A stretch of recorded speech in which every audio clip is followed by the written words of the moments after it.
देवता 7 लोक में पूजित है, उस देवता के नाम पर तुलसीदास जी ने जब राम कथा लिखी, रामायण की रचना करी, तुलसीदास जी ने रामचरितमानस की रचना करी। क्यों किया? जो कि वाल्मीकि जी ने रामायण की रचना किया हुआ है। वाल्मीकि रामायण मान्य है, 8 कांडों में है, लेकिन रामायण रामचरितमानस हिंदी में रचना हुई, प्रत्येक भाषा में रचना हुई। क्यों? संस्कृत किसी को समझ में आती थी, किसी को समझ में नहीं आई। अगर हमारा हिंदुस्तान और हमारे भारत वर्ष में जो हिंदू बचे हुए हैं, इसका मुख्य आधार अगर कोई है तो हमारा धर्म ग्रंथ श्री रामचरितमानस है। अगर रामचरितमानस की रचना तुलसीदास जी नहीं किए हुए होते तो आज ये जो हिंदू दिखाई दे रहे हैं ये दिखाई नहीं देते। संस्कृत कोई पढ़ना नहीं चाहता था और संस्कृत किसी को आती नहीं, और जिसको आती थी वो बताता था, कोई समझता नहीं था। तब वाल्मीकि जी ने दोबारा अवतार लिया। वाल्मीकि जी ही तुलसीदास बन करके आए और उसी ग्रंथ को जिसको राम जी के लिए उस समय वाल्मीकि जी ने राम जी को राजा माना, मर्यादा पुरुषोत्तम भगवान श्री राम नाम कहा। लेकिन जब रामचरितमानस की रचना की है तो रामचरितमानस ने कहा है प्रगट के पाला कौशल्याधिकारी। ये कौन है? प्रगट अवतार राम सर्वेशाम रघुत्तमम्। भगवान श्री राम ने धरा पर अवतार लिया, इस संसार में अवतार लिया है, तो राम जी के द्वारा इस संसार का चलाया गया। और राम नाम की नदी में जो स्नान कर लेता है उसको अयोध्या जी जाने की आवश्यकता नहीं है।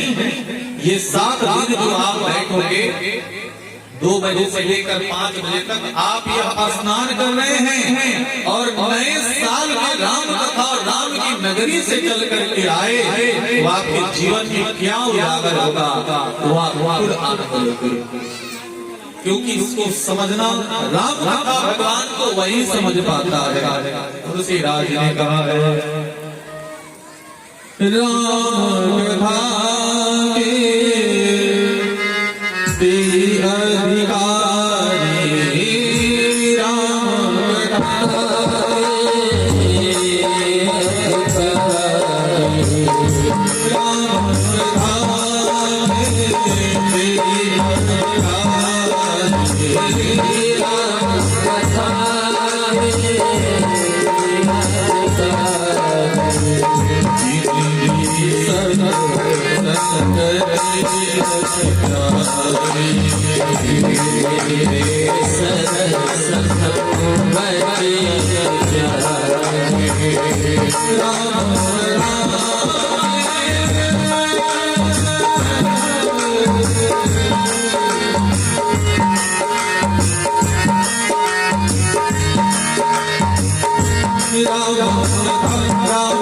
राम कथा सुंदर कर।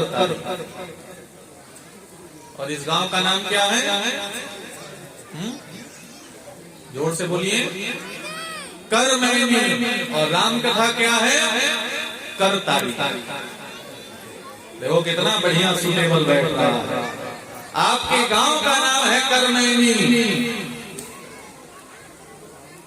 और भगवान राम जी की कथा का क्या है? करतारी। मतलब कि बैठ करके ताली बजाओ। राम नाम की नदिया सुगम बही जाया रे माही कोई राम नाम की नदिया सुगम बही जाया।